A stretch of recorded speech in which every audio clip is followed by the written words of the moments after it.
Well, thanks for joining us here on this Wednesday on the 10 Weather Impact Show. I'm meteorologist Justin Gehrts. And I'm meteorologist Aaron White, and a little bit of a calmer day. I mean, we still got some showers and storms in the forecast this afternoon, but I mean, just talking about yesterday, I mean, just incredible. Even the last 2 days, we had, of course, the storms yesterday producing the severe winds. We had the incredible amount of rainfall going in Monday night into Tuesday morning with the flood emergencies in Perry County. Yeah, a good 6 to 10 inches of rain there just during the nighttime hours.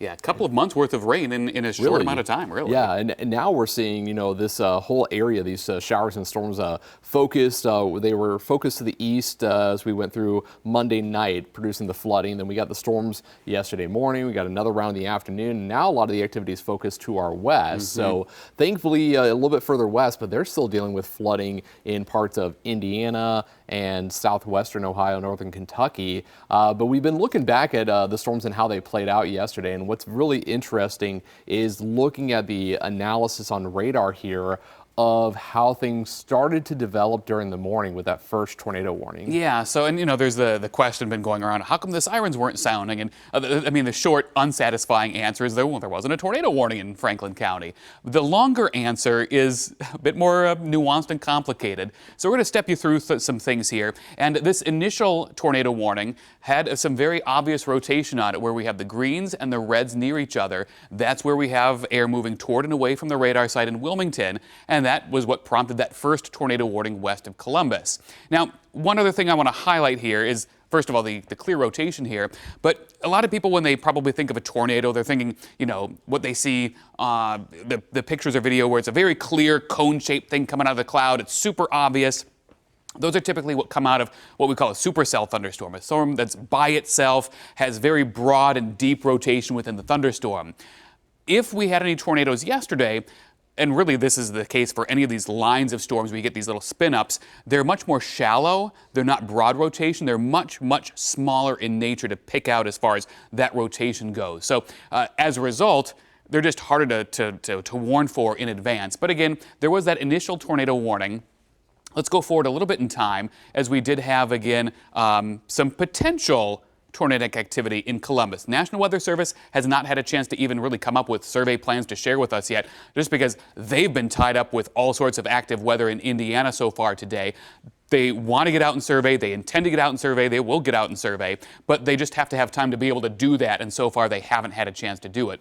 In any case, with the benefit of hindsight and knowing where we had some of the more intense damage reports, we've gone back and looked and see what the velocity data shows, and this is again the winds inside the thunderstorm. And there are some very subtle areas of rotation, one on the northwest side of Columbus initially.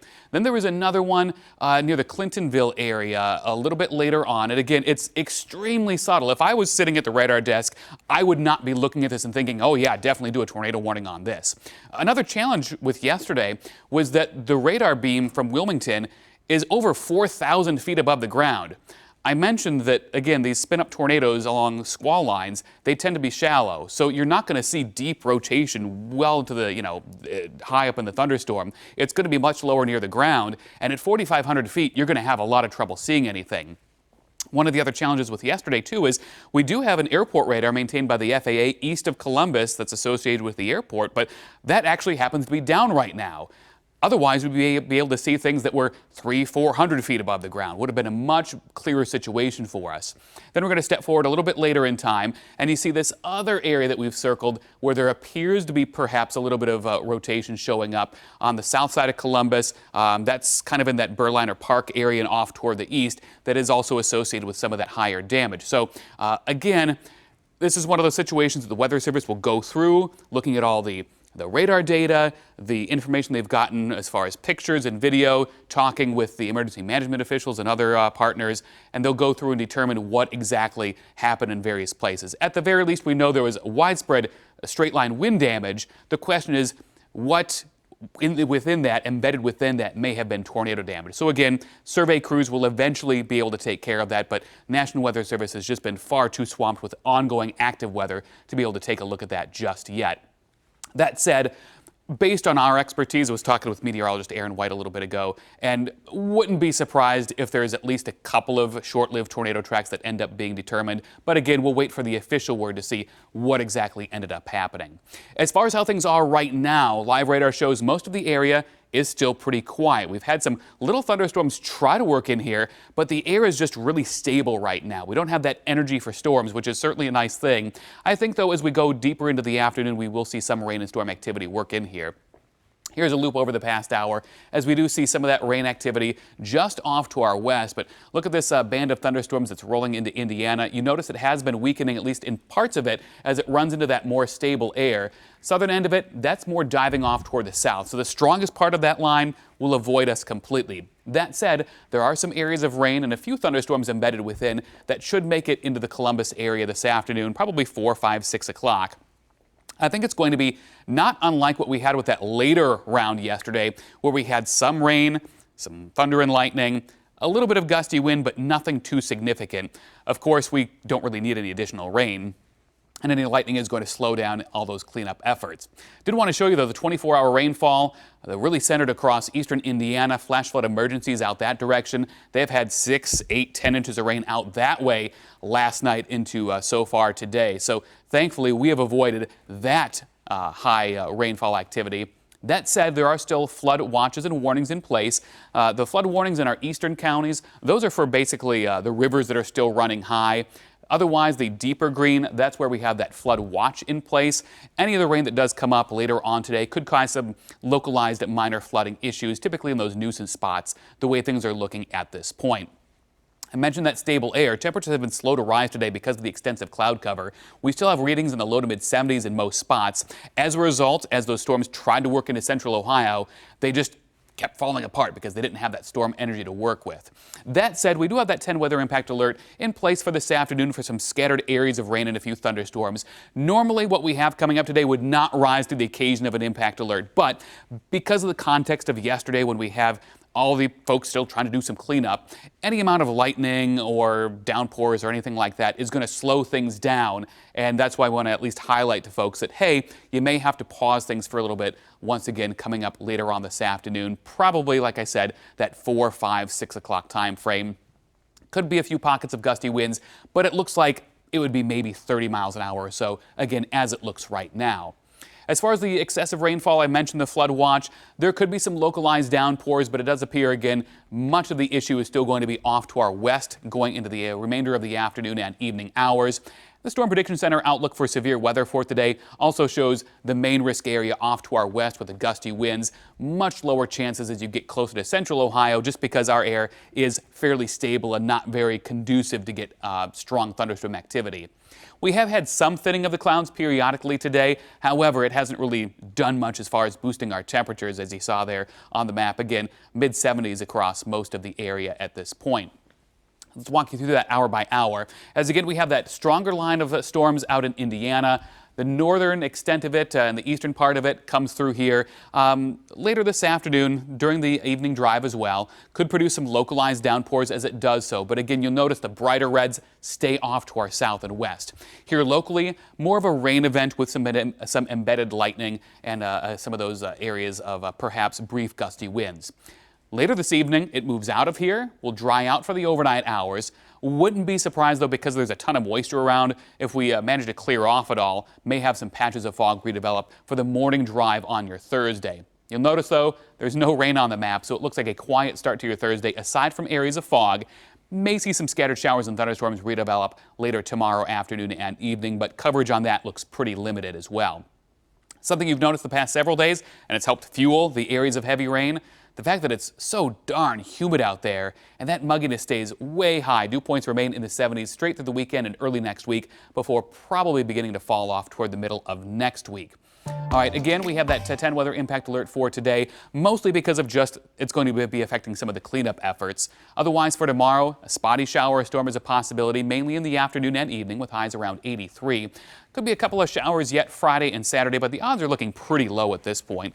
We'll see highs in the lower 80s that day, jumping up to 87 on Sunday before lower 80s return early next week. Looks like for the weekend, we could have a spotty shower or storm coming up on Sunday, but for the most part, after today, things are looking a bit quieter on the weather front. Yeah, which is very good news, of course, with all the cleanup going on. Obviously not ideal to have some more rain in the forecast this afternoon, because I know a lot of people have been working to get things cleaned up with all the storm damage around the city, and even not out just in the city, but all across the area. There's been some tree damage in many communities in Ohio, and of course all that extensive flooding, which has just been wild to see just how much rain fell in that period of time, Monday night into Tuesday morning.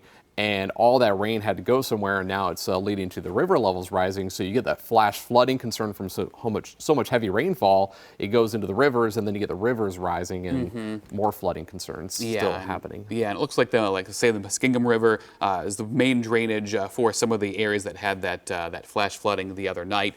That's going to be cresting likely today. In fact, some spots already crested earlier this morning. Down toward the Athens area, looks like it'll be cresting sometime this afternoon. So at least we're moving forward as far as that goes, but of course the cleanup in the aftermath of that flash flooding is going to take a very long time to contend with. Yeah, it really will. And I feel like the saving grace, at least with the showers and storms this afternoon, is a lot of it really is staying focused away from the areas that had the flooding, of course, Monday night. Unfortunately, now we're seeing flooding in Indiana, so that's just the way things are happening here today. But other things that are happening, we're still working to find out the condition of a person who was driving when the strong winds actually flipped their vehicle over.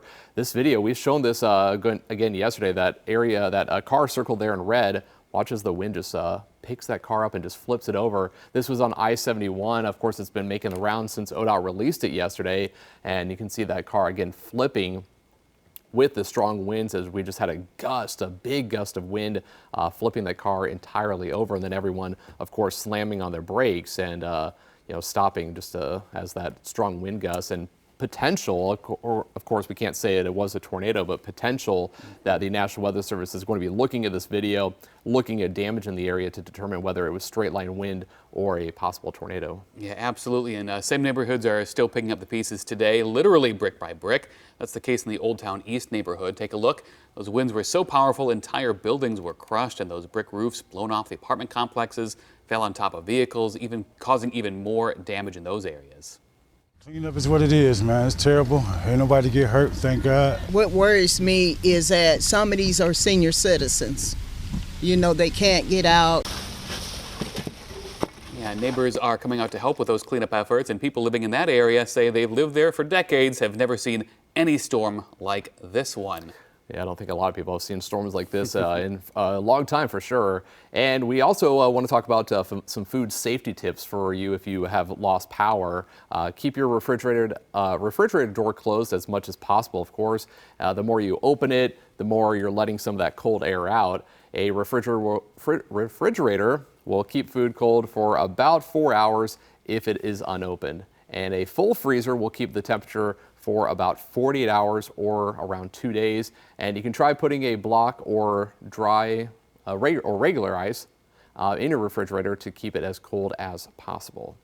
Other things people can do during this time is they can get coolers. They can put some ice in coolers or some ice packs in coolers to try to keep their food cold and their medicine at the appropriate temperature.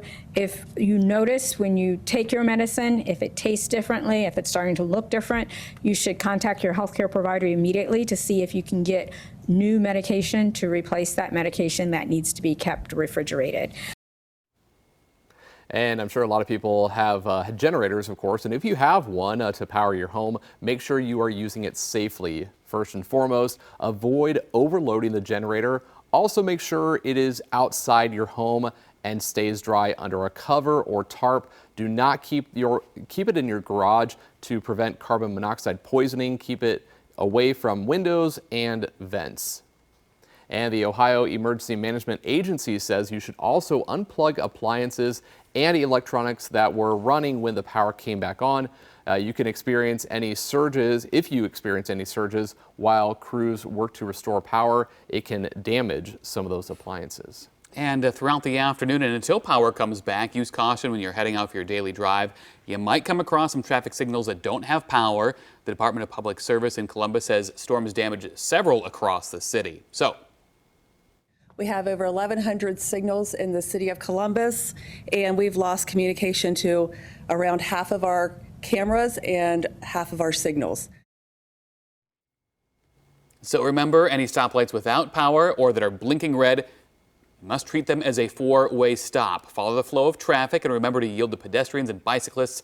If there's a yellow light flashing, proceed with caution. And remember, too, with a four-way stop, if you get to the same intersection the same time as somebody else, if they're to your right, yield to them, let them go first. So I know it can be a bit of a dance going on. Confusing, yeah. But yeah, you know, they'll get it figured out and stuff. Yeah, but yeah, let them go first and then go about your business, I guess. And one big question, of course, that has been going around social media with the storms yesterday, and we kind of talked about it a little bit earlier in the show, is from yesterday's storms, why the tornado sirens didn't sound in Franklin County. And it may be a little bit confusing. The damage looks like it could have been a tornado, when in fact it could also have been straight line winds, which have the same speed. You know, we talk about winds that gusted over 80 miles per hour across parts of Franklin County. You don't really know what those wind gusts are going to hit. You know, at this point, you know, there was not a sustained wind. You know, as I think I've seen, you know, the measured wind speed was 82 miles an hour. That's the exact same wind speed we experienced during the derecho. You know, we've done a great job educating the public on what to do when they hear those sirens. We've done a great job educating people that when we have those tornado warnings, that they need to take those protective measures. You know, and I think we need to continue to spread the message that, you know, severe thunderstorm warnings and straight line winds can carry the same punch. And we're going to be waiting on the National Weather Service to determine the basically the results of some of the damage, whether it was a tornado or straight line wind. And in any case, you know, when we talk about that 82 mile per hour wind gust that was recorded at John Glenn, that's the same as an EF0 tornado, about on the higher end of an EF0. Right. So it could have been both. I think once we go back and look at the data and also looking back at once the National Weather Service surveys all the damage, we may see that there may have been at least one tornado confirmed, but also a lot of straight line wind across the area. Absolutely. That's going to be the majority of the damage is going to be straight line wind for sure. The Ohio Department of Rehabilitation and Correction confirms 16 people were hospitalized following a lightning strike at the Grafton Correctional Institution. That includes at least 8 inmates. According to the officials, a group was returning from a meal, going from building to building when they were struck, working to learn their conditions this afternoon. And finally today, we want to check out some new video into us here at 10 TV. The cleanup is underway after, of course, strong storms rolled through not just here in Ohio, but also parts of Illinois on Tuesday. Crews were busy this morning at Glenwood Academy, a residential school in Glenwood, Illinois. Students are expected to arrive Sunday, and there are numerous trees and branches down across the campus. And of course, you know, that one complex, we've been looking at that complex. This is the same one that rolled through yesterday afternoon. And the National Weather Service, actually, the Storm Prediction Center, has concluded that it was a derecho that hit parts of Iowa, Illinois, Indiana, and then southwestern Ohio, not necessarily here in Columbus. We had a different round of storms in the morning. It's that second round that wasn't so as much intense here, but definitely devastating to see some of the damage up there in Illinois. Yeah, and then Tuesday afternoon in Reno, Nevada, fire officials and the Washoe County Sheriff updated the media and public on the bug fire, which has burned nearly 45,000 acres around that area since Saturday, only 4% contained. Thousands of people have been displaced from their homes.